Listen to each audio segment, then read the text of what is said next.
All right, welcome to NUFC Talk TV, ladies and gents. We got a new show Thursday. No preview on Thursday for the first time in a while, which is kind of sad because we don't have a match day, but it's okay. We are Champions League. We're in. We won the title, so nevertheless, it was a pleasant season. Now we got news to cover, of course, because that never stops, and it won't stop, and it actually will get even bigger and bigger as the break gets on. But we got Boki, we got Mighty Win, we got Rowley back in the building. How's it going, fellas? All good? All good. Good, yeah. Good in the neighborhood. And we got a bottler that didn't show up. Mighty Win's, I don't know, friend. Just if he's cut from the same cloth as Mighty Win, you can expect him not to show up. So it is what it is. We shall not name him. Or maybe he'll watch this and accept the challenge. To show up. And yeah, so my friend out there in Newcastle upon Tyne, take the challenge and join us at some point. Don't be scared, we don't bite. Anyways, so hit the like button. Don't forget to subscribe. Become a member of the channel if you can. That would help us support the channel. And also, by the way, you can sign up for the next season's prediction tournament, which a lot of people sign up overnight, and it kind of surprised me. I don't get notifications, but I just went to check and see. And there was a lot of people there. So a few new ones. D-Mon signed up. Jefferson Boki here signed up. Also, James Cuff, he signed up. A lot of new ones. So, and you got until the beginning of the season to sign up, of course. But, if you can get it out the way, you can do that. It is £5 to join the tournament. All the money gets added up and, of course, divided between the first, second, third, and fourth place. And maybe more. Who knows? I may be feeling generous because if it depends on the amount of money. Win doesn't like that. Win likes to divide it. The top person gets all the money, and we are a generous club. Channel. So we just try to spread the money out to all the Toon fans. So, but anyways, hit the like button. The link is pinned in the chat. If not, I will send the link again so you can sign up for the tournament. You don't have to be a member. How about that? We'll just change it up. Don't have to be a member. Anybody can just sign up and make this as big as we can. So there you go. There's a link. Sign up if you want to, and we'll see it. We'll see it there. We'll see your name. So no problem there. Take a moment to read the rules because you got to follow those rules. And other than that, we should be good. Anyway, so let's get started, fellas, shall we, please? And Craig Hope was he put something out last week, I think Friday or something. And he had a lot of news. Of course, there was a doubt whether Isak was going to play against Everton. We're not going to talk about that because he's already done that. But we're going to talk about Isak, Osula's possible rumored exit for a loan move. The Delap news. Everybody's now been it's been kind of confirmed that Delap has chosen Chelsea to go to. 14-year deal. For a 14-year. Well, I mean. Listen, if that right there, you cannot battle, and that has nothing to do with the lap choosing London, like Wynn says, has nothing to do with that. You give him 14 years. That means literally he will get paid every year of his career, basically. He's done. There's nothing to argue. There's nothing to debate. So he's going to choose Chelsea. He's chosen Chelsea, and. There we go. Any statements about that? I mean, what do you think? We lost a good one, I think. Ultimately, he's a good player. Well, I would have certainly had him. Back up. You wouldn't put 14 years, 13 years. Would you have done 13? No way would I give him 14. Yeah. Again, you see, you look at the flip side of that. If he does the business, because bear in mind he's on 14 years at. I think the rumour is 120. So if he's on 14 years at 120 a week, If he does the business and he's, becomes an England international centre forward or an Isak where he should be on £300,000, he's stuck on 120 grand a week for Yeah, well, 14 years. I would assume that, but that's what he's guaranteed. But you can probably leave room for negotiation if he performs. Yeah, but what it also means is Chelsea are in the position, unlike, say, Man U with Rashford, where they're trying to get somebody to take him off their hands at 300 grand a week. Yeah. You're only going to be saddled with 120 grand a week. And by the way, I mean, you're telling us it's 14 years. I don't know where you heard that from. I don't know. But that sounds fishy, man. I thought the Premier League, you couldn't do that. I thought you could. No, they can only amortise the £30 million payment can only be amortised over 5 years. But the contract can be whatever you want to offer. It's just stupid in his point. What happens if he decides he wants to leave Chelsea and they don't want to let him go? He's got 14 years to sit in his arse if the manager changes. That's right. But also, you know that with that length of contract, you know that Chelsea are going to ask for sort of stupid money. So he's basically made a rod for his own back. If it doesn't work out, well, some rod in it. Yeah, but I mean, but the thing is that he's guaranteed basically a career contract, and that's what they're going for. Like, he will always get paid, and even if he's not good. So that's kind of the thing. I mean, I think he'll be all right. He's 22 years of age, so it's not like, he can. I think he's a great talent, but man, 14 years. I think his dad played. Yes, he did. Delap for Ireland, didn't he? I remember Delap for Ireland, and I think it is related to him. Yes, his dad was Rory. Yeah, and so I guess he will play for England, or he's playing for England or something. Is that right? With he was born in England. Liam, I think Liam will play for England, won't he? Did he choose England over Ireland or no? We don't know yet. Has he had a I think I saw England in their article. Interesting. That's a kind of a family conundrum. Would you choose your dad's team? Tell you what, would be interesting to find out how much they're going to pay insurance for him for that length of contract. Because, I mean, if he gets injured in his first couple of years and his career's over, how much are they going to have to pay? How much? We are knackered. Are they just going to keep paying him? Yeah, that's what they're going to have to. There's no. I don't think you can put an injury clause there, though. I mean, because it's bound to happen. Players get injured, so I don't know. But it's weird. I don't think they put an injury clause, Chris, but I think they'll have to pay insurance, especially with that length of contract. They'd have to pay insurance so that if he does get injured, they get some sort of payment towards that wage. Yeah. By the way, I don't know what's happening with YouTube. Born in Winchester, so they added something on YouTube where people get crowns. So some of them are getting number 1, number 3, number 2. So I don't know if that's some type of what, I don't know, it's a ranking, I guess. But either way, I guess the more you comment, the higher your rank. So there you go. Keep the comments coming. Keep the likes coming. And let us know what you're thinking about what we're talking about. So that's the Delap conversation. We just kind of get it out the way because it's not going to happen for Newcastle United anymore. We're going to talk about the stadium. That's a big one. We're going to talk about that. And we'll talk about Isak. And apparently Newcastle are considering the appointment of a technical director. So we're going to talk about that as well.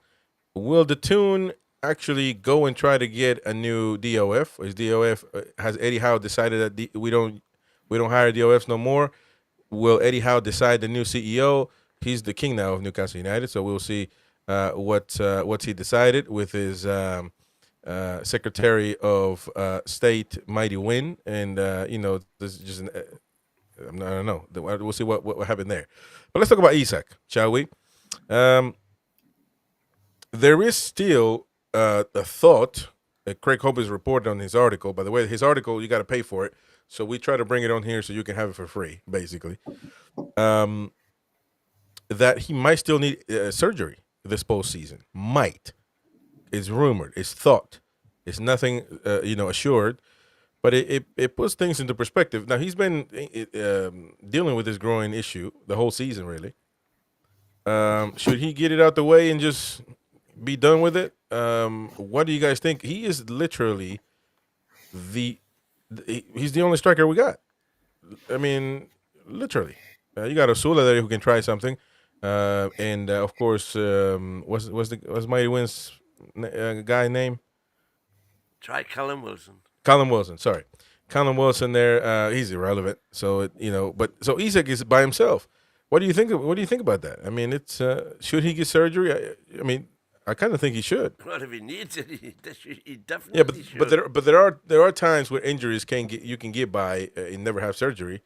Just deal with the pain. Deal with the week off, 2 weeks off every now and then. Ultimately, it depends on the player, to be honest. So, what can we make of this Isak situation? He'll decide. He's pulled out of the Sweden squad, He has done that. so we know that there's something the matter. It depends how bad the groin, as Gary so eloquently told us with his medical knowledge, that there's different variations of groin strains. And it depends. I can't remember exactly what it was you said, but if it's connected to it depends whether it's connected to the tendon or the bone or something. So It all depended also if on the muscle tightness, if it eased before the weekend game, which passed against Everton. Rolly, what do you think, man, about Isak in this? I don't think he's made of glass, but he's certainly. It's tough having to depend on one player when that happens. You put a lot of stress on him. Yeah, I mean, I think he played the last sort of 6 weeks injured. But it's because we didn't have any proper replacement for him. He didn't get the chance to rest up. A lot depends on how serious the strain is. Is it one that rest will cure? Because he's not got any games till he start coming back for pre-season. He's pulled out of the Sweden squad, so he's not going to be playing over the next week.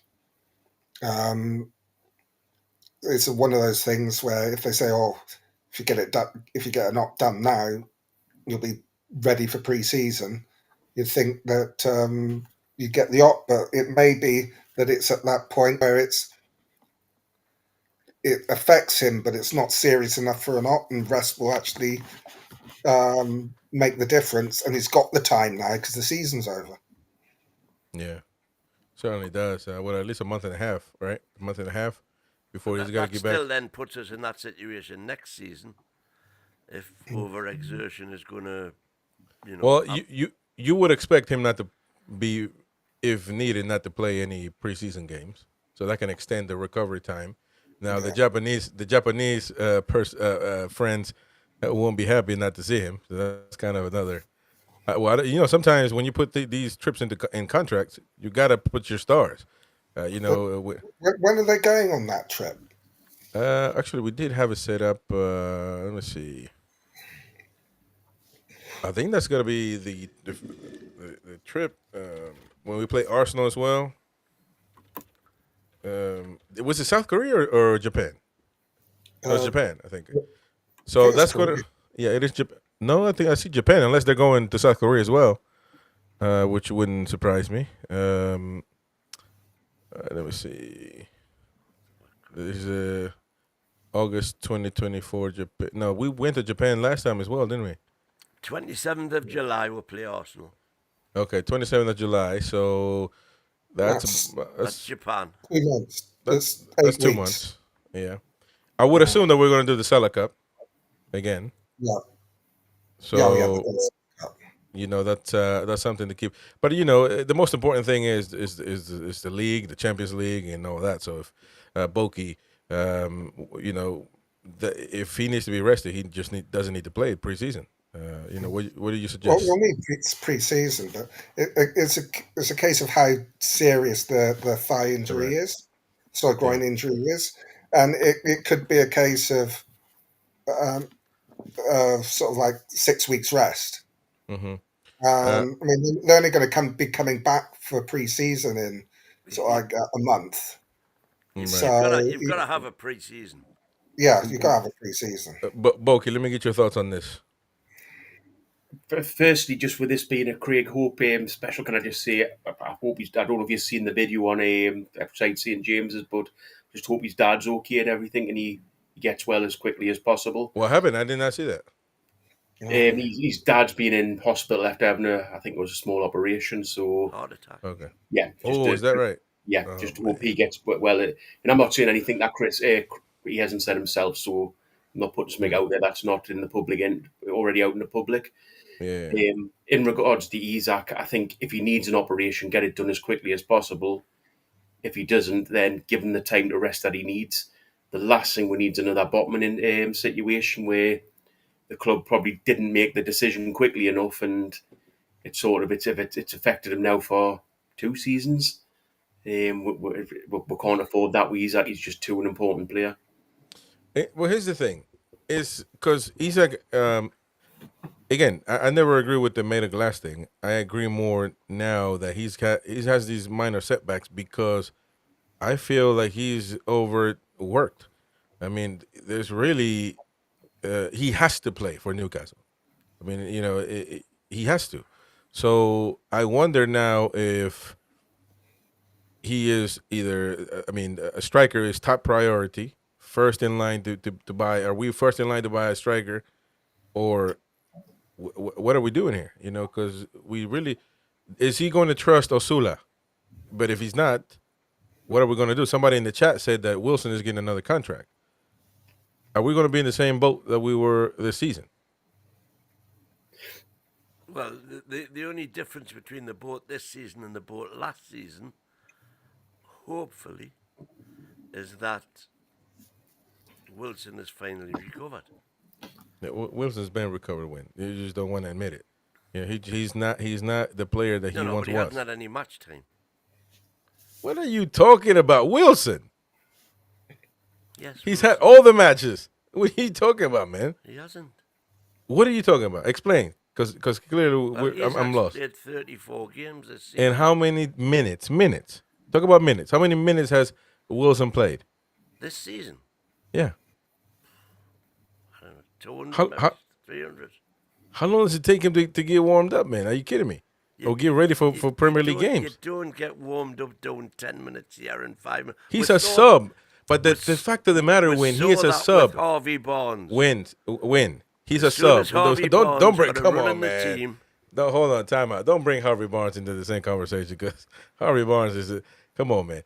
Look, he's a sub. We need a sub. We don't need a main striker. So if he can't do sub work, then he's not fit for purpose. Not to quote an infamous line. To be an effective sub, you still have to be match fit. Somebody help me out, because I see you guys thinking it, but you're not saying it. Wilson's legs have gone. He's not a viable sub. Harvey Barnes is a viable sub in that he's a player that you can bring on. He'll have an impact. I mean, what you've got to look at this season is Wilson's come on and has done nothing. If anything, at times he's made the situation worse. He's been a great player for Wayne. I would never sit here and say he hasn't been. He's kept winning the league at times, basically with his goals. But like everybody, unfortunately, age catches up with you, and his legs have gone. Well, I don't know. Rowley, what do you think about Wilson? I mean, again, I think it's time to move him on. But I don't think it's something you do at the beginning of the window. You get the replacement in first before you move him on. And I think that's why they made the move for Delap. So if we get him in, we can then move Wilson on. But you don't get rid of him until you've got the replacement in, just in case you can't get the person you want. The problem with that really is we don't have a choice for Wilson. He's out of contract. So if we don't offer him something, he'll move on himself. So yeah, I think from what they're saying that they've offered him, I don't think. I mean, I wouldn't accept it, pay for play. I'd go to somewhere that would pay me regardless. And that's what I say. Who's going to pay him with his injury record? Oh yeah, but if nobody in the Premier League is going to pay him because his injury record, why do we have to be when we can free ourselves from that? You see what I'm saying? And by the way, he No, because we are offering him a pay. He only gets paid if he plays. yeah, well, that ain't gonna happen, man. People want their money. They're not gonna be. And it's unfair to him anyway because he's not going to get the opportunities that you want for him, that he wants for himself. He's not there to be a starter. He's going to be a sub.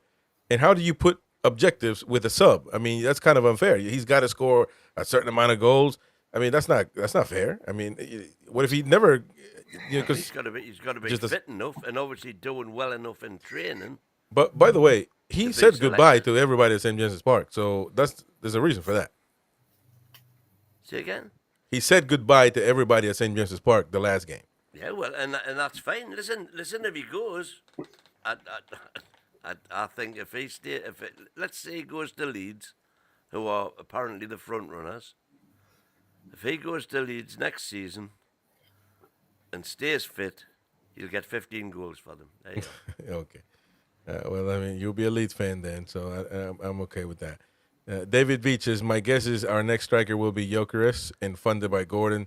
By Gordon's sale to Liverpool, and why nobody seems to know who he is signing for, as it's very hush-hush. Isak, Gyökeres, and Mbeumo. Man, this thing is keep falling up. We're not selling Anthony Gordon. I Yep. know how much people want. There's some people that think he had a poor end to the season wanting gone. We're not selling him. Well, he did. I don't think we're selling Yeah, him, but he still had a bad I'm season. not saying he didn't have a bad end to the season, but we're not selling him. We're not selling him. I agree with that. Yeah. There's a difference between didn't have a good and had a bad. Okay. All right. Okay. Semantics, folks. Semantics. We don't have to argue over everything. But they mean the same thing. All right. Well, that's interesting. Now, let me go down to Osula, because that kind of relates to the to this striker's issue. Here on the Confidential from Craig Hope, it says willpower, subtitled. Newcastle's work with Osula is likely to continue into a second season, with coaches encouraged by his development, and there is one secret we can reveal, he says. The Denmark under-21 striker was placed next to Captain Bruno G in the home dressing room. The skipper is, I'm just reading, I wanna yell so bad by reading these things. The skipper is an infectious character that has played a key role in helping new players settle, most notably Sandro. So now Bruno helps Sandro to that. All right. And it is said that Guimaraes has aided Osula in his transition to the Premier League, surrounds this season, when the £10 million frontman scored in his first goal for the club against Bromley, the mighty Bromley, in January. It was Guimaraes who pushed him back towards the Lee's end to enjoy a moment of personal recognition.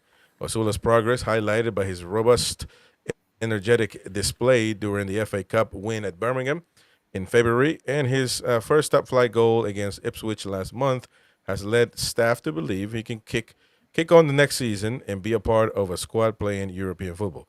All right, so what do you guys make of Osula? I think he's a talented guy. I don't believe in this witchery stuff that all of a sudden he sits next to Bruno and that makes him a better player. I definitely don't buy that.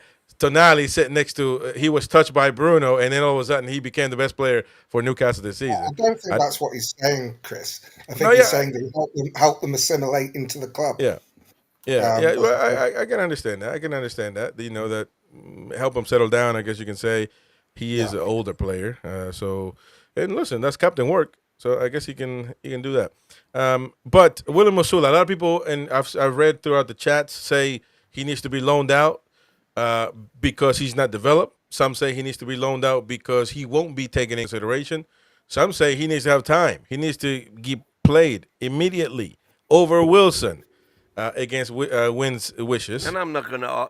What do you mean against my wishes? I'm not going to argue with that. So what? But what is Osula's role? What should be Osula's role next season? He should be backup striker if we don't get somebody else. I think he's going to be playing as depth on the right-hand side because he seems to, when he comes on, he seems to be playing on the right-hand side up top. And it's going to be interesting next season because all the things people are saying about Osula this season, they're saying about Lewis Hall last season. So is he going And to then make that big finally, when leap? Eddie thought he was ready, he came on and was a world beater. Yeah. It's going to be interesting to see how he develops in the over the pre-season, and whether he can actually force himself into the reckoning rather than just being on the bench. I mean, with the European games, we'll probably get games in the Carabao Cup, early rounds FA Cup, like he did this season, and then he may actually, depending on comings and goings, may get some actual playing time in the Premier League, more than sort of like 10, 15 minutes. The more he develops, the more time he'll get. He'll be trusted to come on. And the more rest Isak will get. Yeah. I feel like that's more needed now than throughout the season. And what I mean is, I think Osula needs to start playing some Carabao Cup games, if not all of them, unless we get farther in it. You know, and actually ease up on Isak. I think I misspoke. He'll get games in our defence of the Carabao Cup. Exactly, Rolly. Get him tilt. I think one thing with Will Osula is that he's not a player that is a typical Eddie Howe player, in that he's quite flamboyant. Now, Flamboyant. There's the word. There's the you look at exact adjective. yeah, Well, if they you love look at him. the rest of the players Eddie Howe's ever has got in the club, they've all been quite level. Probably slightly Bruno, but the rest of them are all quite level-headed. Whereas Osula's like a bundle of energy. You can see he's just Energizer ready to Bunny. go. And I think it's a case of just, I think it's Eddie sort of just trying to maybe calm him down and get him into the mold of the other players. Yeah. But some people are the way they are, man. You know, sometimes it's just hard to, you know, to change certain individuals. Now, as long as he doesn't use that for the detriment of the team, I mean, but they seem to be embrace him. They seem to love him. I mean, you know, the club definitely posts him on everything. Now, maybe that's why Eddie doesn't play him as much, but he's done that as somebody said in the chat. I want to give him the credit for it. Somebody said that Eddie did the same thing with Hall, with Miley. Well, actually, not really with Miley though. Miley had to be thrown in the that was emergency in the burner. So, but definitely Hall, he did that, and so I guess so. But it could be. I think that's a pretty good assessment there. It could be because of his attitude. Maybe that's not Eddie Howe's style. Well, I think the fact that he hasn't gone on loan anywhere. So they want him. Means that they can definitely say something in him, and they're going to use him. Sensible Monica says flamboyant or Pratt. I don't think he's a Pratt. Well, I guess he'll be a Pratt if you're an opposition team. Stevie, by the way, said that Osula is a red card waiting to happen. Do you guys agree with that? I don't know. Has he been booked yet? He's been booked once, I think. Was it once? Yeah, once for a cup game or something like that. He was yelling at the referee or something. The guy's nuts, but it doesn't seem reckless. No, it doesn't seem reckless to me. Sometimes as a young player, though, that's I know it sounds ridiculous in a red, but it's not a bad thing. If you remember Wayne Rooney, when he first burst on the scene, he was constantly booked and red carded. Oh yeah, the bad boy. And I think sometimes you, as a young player, you don't want to take that passion out of them. Right. You don't want to sort of lose the passion in them. But as I say, I think Eddie's just sort of trying to control him, and maybe he's putting him with Bruno is part of just saying, look, you can be flamboyant like Bruno, but just calm it down a little bit. Interesting. So this is a comment here. Osula is a red card waiting to happen. I don't think he'll get many games ever. He'll get cup games and end up being sold for PSR reasons. Wow, Stevie, that's a bit harsh, isn't it? I think PSR's behind us now. Well, you never know that. I mean, we make purchases if we make the purchases we need to make this window, we might be in trouble again. Trust me. Apparently, we could spend 500 million and not be in PSR trouble. That's proper right there, man. We need that. We need that. But So I think part of the problem with that is if you spend £500, £500 million this season, you couldn't spend anything for the next 2 seasons. Ugh. Well, So you're just kicking the well, yeah, I can mean, down the road. obviously, you're they're not kicking the going can to down the do road, that. basically. Yeah. But Yeah. that's excluding outgoings. So I think the thing with Asula is that if someone came in with a double our money offer, they'd probably let them go. Well, bear in mind, double our money would only be 20 million. 20 mil. 20 million? It's a quick flip round. Oh, I wouldn't let him go for 20 million. Yeah. Well, how All much right. would you want? But I mean, if you're giving Unless you can find me another 20 million pound player who's going to be as good. or I mean, because they've done a lot of work with Or a under loan player, for 21s. example, and use the 20 million for his wages. Hey, David's asking 500 mil. Has Wynn done the books? Exactly. They want the dodgy books, man. But hey, that's great news. If that's true. Amortization, because Yeah. it'll be split over 5 Sure. years. It'll be 100 million. It counts as 100 million against the PSR each. But quite honestly, I think even if we get in trouble, I think if we spend it rightly, that's all we might need to compete with everything. And because I actually think this is the better squad than 22-23, much better, much better. And in at the time in 22-23 we qualified for Europe, and it was some people overachievement, perfect. And then we're both Now, Tonali and Bonds. exactly. Neither of whom were available for and us. Isak is the Isak now, not the Isak that was then. So I think we got a much better squad. So if you add that, I think we'll be able to finish in Europe and compete for the biggest tournaments there is to compete for. So I think that's very true. Now moving on to the confidential here, it says also another piece of news. Technically speaking, subtitled, Newcastle are considering the appointment of a technical director. Confidential can reveal the move has been identified as an option inside the club, adding to a football hierarchy that includes, at the time, Paul Mitchell, well, now he's knackered, as a sporting director, and James Bunce as the performance director. Bunce's work around the training ground has been well received this season, and he has contributed to an improvement in player availability. I think we're going to do a whole show again on Craig Hope's. He has a new article talking about the whole DOF situation, but just to this was posted before Mitchell was knackered. So can we think that this technical director could be a DOF? What could it be? What do we need there? Because according to Mighty Win, we don't need anybody. We just need Howe to reign and dictate whatever we need. If he says change the shirts to red and white, we need to do that because Eddie Howe said it. So, what can we expect? What can we expect? Are they going to bring another DOF? I don't think we need another DOF straight away. I think this summer you've just got now because we're into it. You've just got to leave it to Howe and Nichols and let them Steve Nichols let them get on with it. I don't think there'll be a DOF brought in until we get a new CEO. But what would this technical director be that's linked to football? Because I'm kind of struggling to know. Maybe somebody under Howe is in.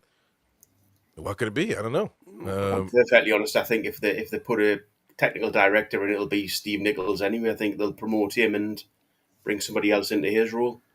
Well, specifically, what a technical director does is formulate the strategy for how the club plays football.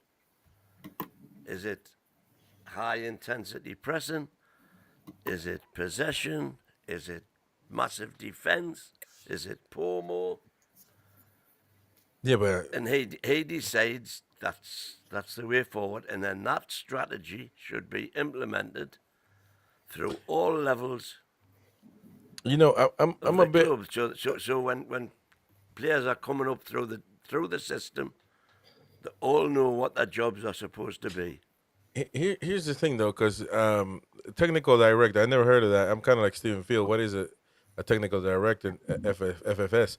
I'm kind of old school. I think that now we just got a little bit of extra budget, so we just make up a job. and hire somebody that we know. I don't know. I mean, it's kind of But weird. again, I mean, you've said this. But you You know, mentioned somebody that helps determine the team how to play. How does that? Confidential can reveal, but this was revealed, as you've just said, Yeah, before Paul Mitchell got the I bullet. know that, but this is calling for a technical director to be involved in football. So it can't be really a DOF or a DOF junior. No, I the don't know. DUF picks the And technical director. my thoughts around it, if it's not going to be a director of football, the technical director would be working with Eddie on how the team is actually going to move forward, identifying the players that fit the system that Eddie wants to play, and then get, augmenting the youth system, which they've done a lot of work in over the following season, previous seasons, so that we're not having to go out and get and spend big money on players. So we look at Man City. They've for quite some time they had 2 or 3 players coming through into the first squad almost every season, and actually playing in the first team. So we want to be able to do that so that when we do want a player, like Man City, they buy maybe 1 or 2 sort of superstar players a season, and the rest they fill up from within the club. And I think that's where the technical directors should. I think in this iteration will be more involved in the youth setup, and probably the women's team as well, to actually build up that, so we've got a robust conveyor of players coming in Hey, that are first team quality. it wouldn't surprise me if just another, but like a DOF that's under Howe, they just call it a technical director. So Howe can tell him what to do. I Uh, wouldn't necessarily say he's under him. It could be on the same level. well, so what do you think then about this? No, he'd This not be on whole the same level. what do you think? See, there you go. So Eddie Howe is. I'm telling you, Eddie Howe can't do no wrong. So That is what has effectively been decided at the weekend for me. That was it. That was Eddie Howe turning around and saying, "My way or the highway. That's unbelievable, by the way. The fact that you saying that with a straight face. So what do you think, Rolly, about that? By the way, you didn't you weren't able to interact with us then when we'll go to Boki. But what do you think about that? Eddie Howe just picking out the magical wand, Harry Potter style. Said this is how it's going to be done. Bang, bang, bang. This is my club. I own it, and this is how it works. How do you think? What do you think, Rolly? I think you're over-egging it a bit there, but I think he's earned the right to have a big say in what goes on player-wise with what he's achieved since he's been at the I agree with that. Obviously, he'll have the yay and nay on players, but he still has people above him that can rein him in if they think that he's overstepping the mark. But you look at it, as I say, you look at his achievements. Why wouldn't they let him run the footballing side the way he wants to? Because he's getting results. Right, by the skin of our teeth, and I don't think that's something to go. Carabao Cup wasn't by the skin of our teeth. No, that in itself, you're right. But are we going to give the keys to the club to somebody that has won 38 games in the Carabao Premier Cup? League skin of our teeth. Yeah. No, but Aston Villa had to lose. But before we had a technical director, there was Eddie, Meerdad, and Amanda making all the signings, like Bruno, like Dan Burn, like Botman. All these signings were done before the technical director actually came in. They've been very diligent in the way they bought people, and you can hardly there isn't. On the timing of players being brought in, you could make an argument that they haven't missed on a signing. Mm-hmm. I mean, obviously, Matt Targett, you say, oh, what about him? But at the time that they bought him, he did an excellent job, and his job was to keep us in the league, and he did. And then he's been knackered with injuries. Mm-hmm. People talk about Chris Wood only scoring 4 goals, but they were really important goals that either won us games or got us back into games. But here's the thing now, sorry, I'm gonna get to Boki after I say this. You know, the problem that when we you say he's earned the right. Perfect. He's in the right to know what players. To determine what players come in and come out.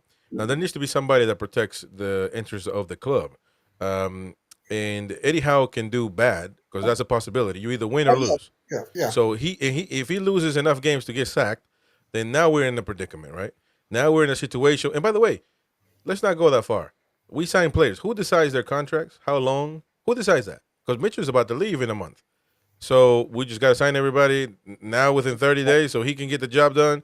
Who decides that? Because Darren Niels is, I don't even know what's happening with him. I think the other thing you got to remember that every transfer that we make has to be signed off by Yasser.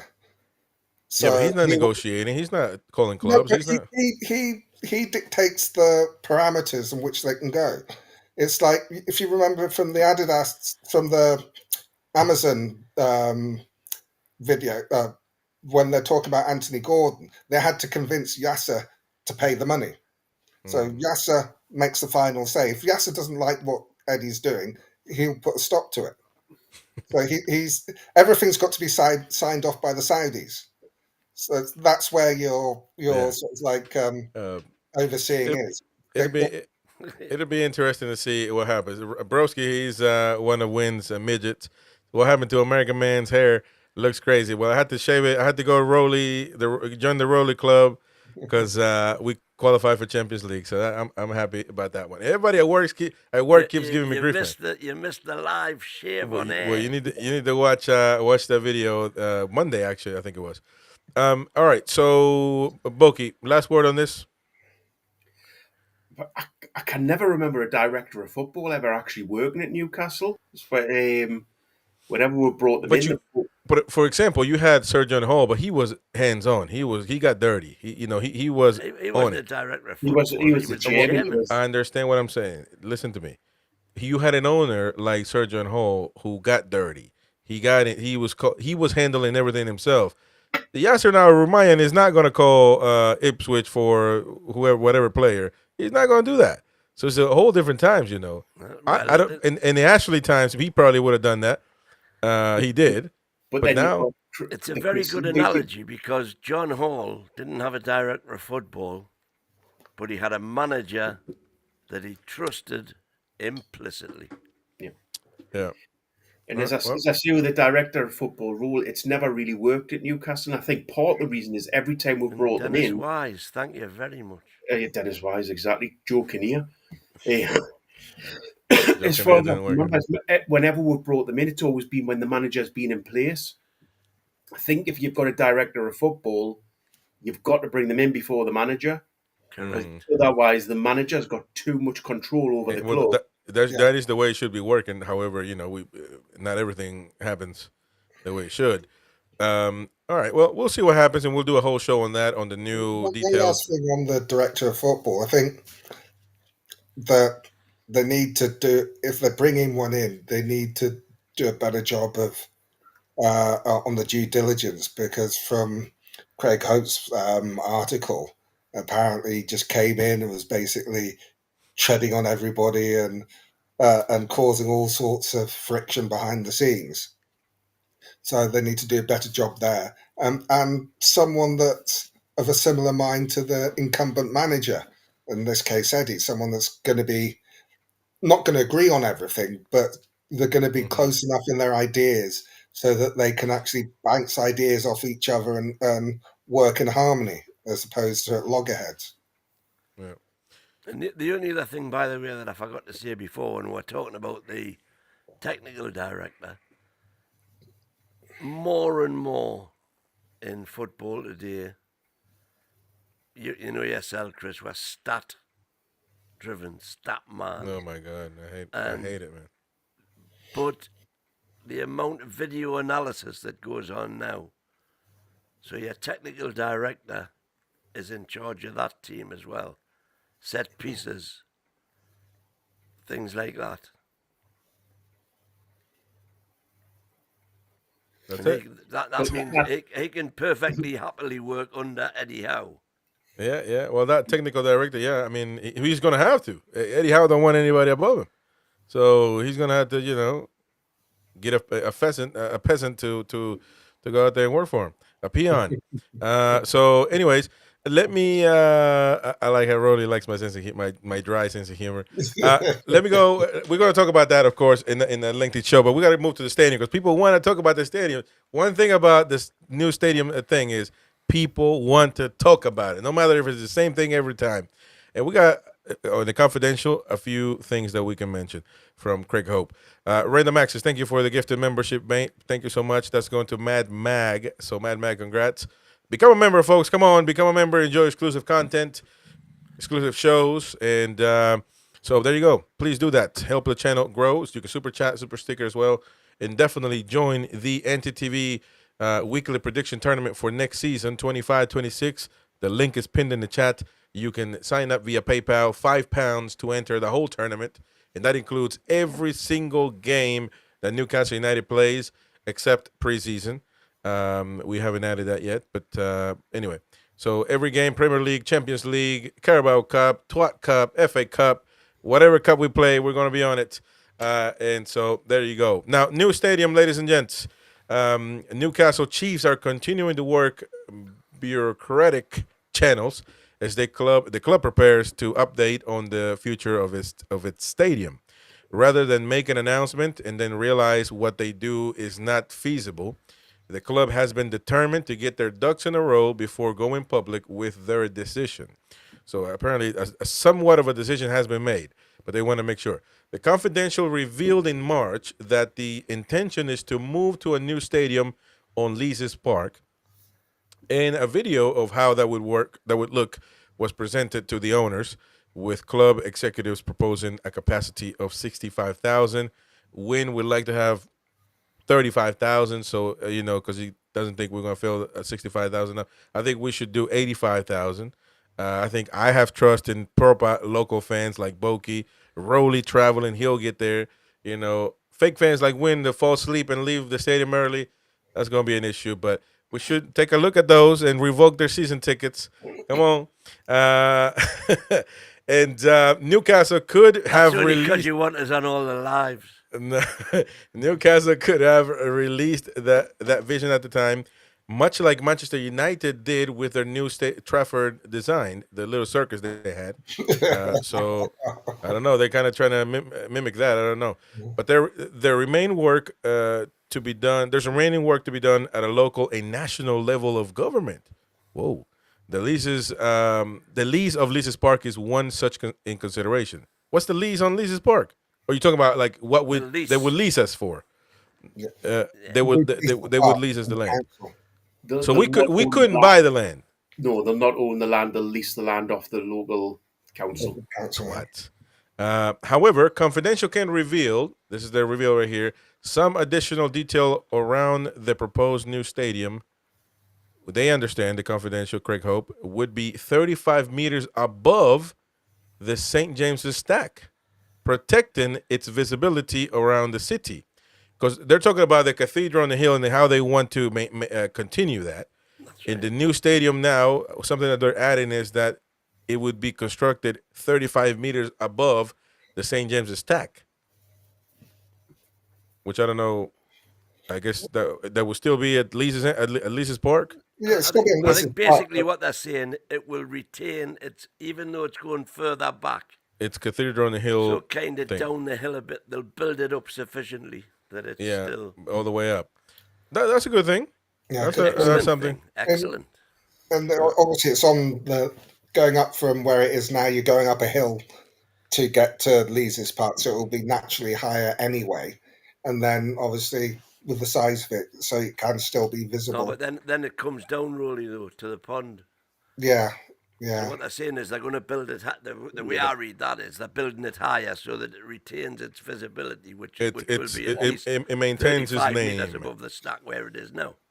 So that is a really good thing, Boki. Yeah, excellent. One thing I would like them to release is how many of the extra seats are going to be corporate, and how many are going to be for fans. I'm afraid you're not going to know that until it's done. No, you're not, but I've got a funny feeling a hell of a lot of them are going to be corporate. But I don't think though it's going to be like that much. But I think it depends. If you've got the stadium that size, you're going to have a wraparound of corporate seats. which is Yeah. is going to. You don't want that taken away from the atmosphere of Newcastle.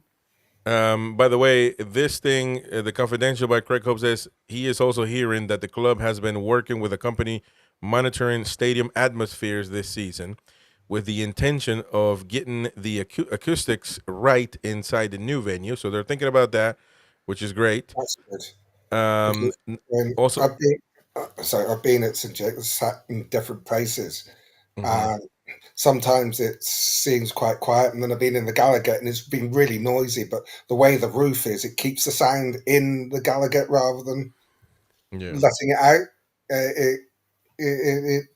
I'm really pleased. And a lot of it goes straight over the East Stand. Yeah. And lessons have been learned from the likes of West Ham's London Stadium. Listen, that is a blasphemy. What West Ham did. Listen, they could build a stadium, man. What's the matter with them? Anyway, where the atmosphere has definitely been knackered. They've learned that. Preserving and enhancing the St. James's Park roar is chief among the club's considerations when it comes to building a new home. Construction company Lang O'Rourke, is that how you say it? O'Rourke, are among those spoken to about the project. So what can we make of this, lads? I mean, we're going in the right direction, right? You need a purpose-built There's no stadium. doubt that we're going in the right direction, No, man. when it comes to the damn stadium, fool, Yeah. The club know what they want. Yeah, I know that, but that's the problem. Is that people think that they're going to do what they want instead of what the people want. That's the conversation. Go on, Bogey. You need a purpose-built stadium, like as you say, West Ham, Man City's kind of the same. Man City's wasn't a football stadium; it was a athletic stadium. You need somewhere that you can keep the atmosphere, and as I say, yes, have the corporate seats because they're the ones that are going to make with the ka-ching, but also keep the local fans in there that make the atmosphere and have the passion for the club.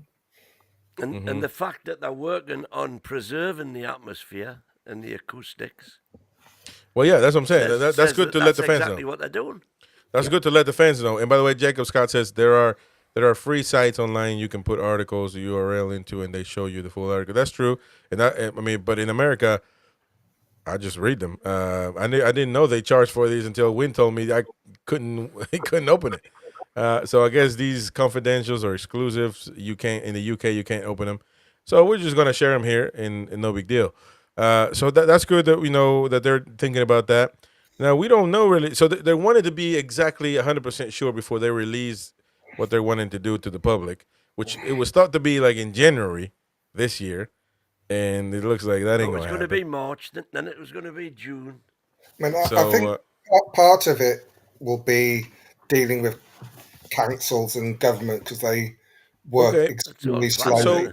So here's the thing, because that's one of the things that they are having, I don't know if an issue, but it's something that they're getting through is the lease of Lee's Park.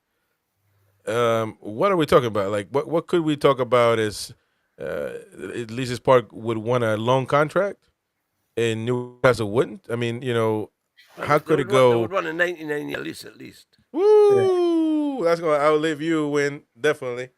That's natural in this country, though, Chris. That's the same for like housing. It's amazing how quick that goes. And probably what you'd want if you were Newcastle United is a rolling lease, so that every year, sort of, unless one party pulls out of it carries on. Now, let me ask you about that, though, because that's the one thing they wouldn't want? What, a rolling lease? They want what John Hall wanted, which is what he got. What? Which was the 99-year lease. No, but I mean, one of the problems is that when we heard about the negotiations, whenever 8 months ago, the club was saying that they want that lease. No, when what I meant was like in 99 years. If they were going to develop St. James's Park, because there's now only 70 years left on. Let Boki talk, man. But what I meant, Win, was not the rolling lease as in a year rolling lease. What I meant was a rolling lease as in the 99 years. So every year it goes back to 99 years. And all right, I see. I beg your pardon. Yeah, I see what you mean. So that's an indefinite lease. Yeah. Basically.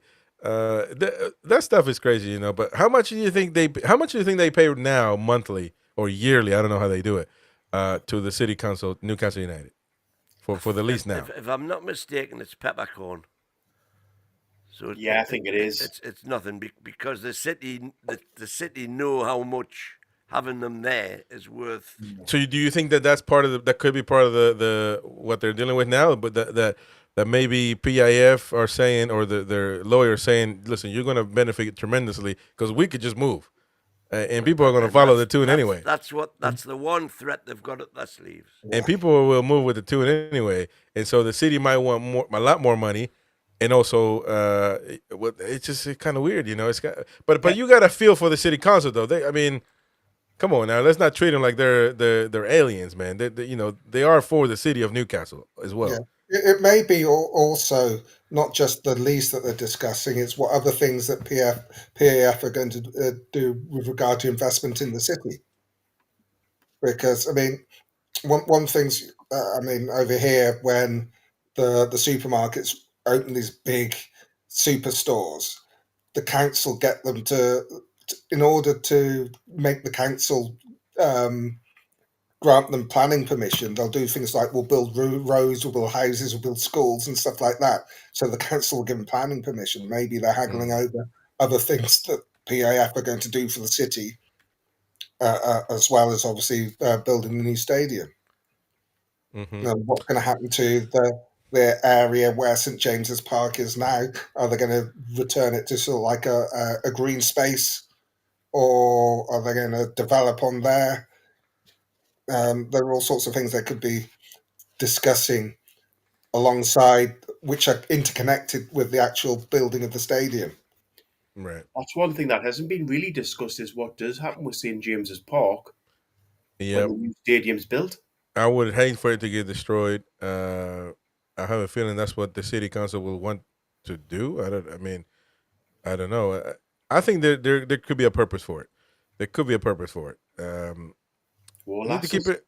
Yeah, well, the last as well. It's not going to get filled up, but come on, man. The least solution needs to be tearing it down. I don't think they don't need the money. PIF don't need the money, and the city council, quite honestly, don't need the money either. Don't need to have. What are they gonna cry about? Like having a park there or green land. They don't need to have it. If you do build the new stadium up so it's visible as the stadium on the cathedral on the hill, if St James's Park still there, it's going to block it. On one side, definitely. So I don't know, but I just don't. I wouldn't like for it to be torn down for certain. I think that they will take it down because it just makes sense in that obviously obscure the new stadium. It's too big for the War Lasses. And it's also the maintenance of it as well, keeping it maintained. It's an old stadium now when you think about it. It's gone. Yeah. I don't think that's any debate. It's gone. I hope it isn't. I hope it isn't. You can turn it into a Newcastle United museum for all we know. Charge money for it at home museum. You can charge money, man. If it's brutal. You can certainly do that. I think so. Anyway, I don't know. We will see though. Turn it into a hotel. You can do that. You can do that, man. That may be what they're looking at. It's a football pitch, man. And there'd be a whole round of planning. It's Newcastle United's first and only ever stadium, man. You can't just think about tearing it down. But that's why load of nonsense. But that's why you ain't married. You couldn't keep the same woman. So you didn't mind just tearing the relationship down.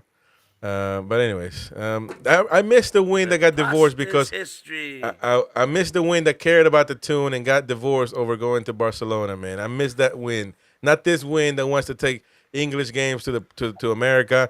Not this win that's all about money, man, and materialistic things. If we want to survive in the modern world, that's what it's all about, sadly. All right, so let's go. Get on board or get off. Let's go for the last one on this confidential, and it's subtitled "Jack the Lad for the Toon," and they're talking about. Craig says he's received multiple reports of Newcastle being in the stands of Coventry games this season, and they were again present during last week's championship playoff semifinal against Sunderland, which was more than a week ago, obviously. And the player, he says, my spies believe they are watching is Jack Rudoni, who is 23 years of age, midfielder. As he's written in previous columns, he says the club scouts watch a lot of players and build knowledge for the day when a need or an opportunity arises. I don't know who may be in. Paul Mitchell, he's about to be gone anyway. I think Lampard, isn't it Frank Lampard that manages this club? Coventry, yeah. Yeah, so there you go. I don't know. Jack Redoni, he's a midfielder. I mean, he'll be another somebody that we'll see. I guess another Osula. I think Osula had more credentials than he did. He's 23 years of age, English. So I don't know. He's from Carshalton, England. Where the hell is that at? It's in the Midlands. So there you go, by Gary somewhere. I don't know. I don't think any of us know. When they played the Mackems, I watched that game, and Do you like him? I'd obviously heard about him, and poor. Poor man. Poor. Oh, that's it. If Eddie Howe's in charge, you better watch out. Stephen Harker, good player, he says, and you say he's rubbish. So I don't know. Interesting. I've just got his stats up there for Saturday. He got a 6.5 on SofaScore. 34 out of 41 passes, 83%. 2 key passes, no accurate crosses. 1 out of 2 long balls. 2 shots off target. One big chance miss. That's what I remember. Yeah. 4 out of 8 ground duels. 1 out of 5 aerial duels. But yeah. Quick Wikipedia look. He's played 45 games, scored 10 goals. That's pretty good for a midfielder. That's his season. Yeah, come on, man. Championship. By the way, I think it was David Veach who was upset about Darren Eales, as he wanted to keep 65,000 seats. He said because something along the lines that Eales wanted to just raise the prices. He wasn't for that. He's hoping that a new CEO will change that around. I think most people will agree that 65K is not a lot of seats, not a lot of an improvement. For a new stadium, I think Wynn thinks it's fine, but I don't think fans are going to be happy with that. So look, as more long as money. there's room for an expansion. Yeah. Yeah. Well, we'll see. Anyways, we had a good show. That's the confidential of Craig Hope, who we wish his father to have a good recovery. And him to be doing well, of course. He's written this, and he's got another one coming about the end of an era, and that is about Paul Mitchell. And that's a good one. That's a good one. We're gonna have to do a show on that one. I think Rolly's already seen that one, hasn't he? Yeah, but we don't. Group. It's a hell of a short No, era. it's fine. You can. I mean, you can share it. You can read it. But we're gonna have a show bringing pundits to have their opinion as we usually do. Super opinionated debates here on NUFC Talk TV. We bring all fans from all walks of life to have their opinion said out loud, and we have a good old discussion about all things Newcastle United. So, anyways, thank you, everybody. Please sign up for the NTTV tournament for next season. The link is pinned in the chat.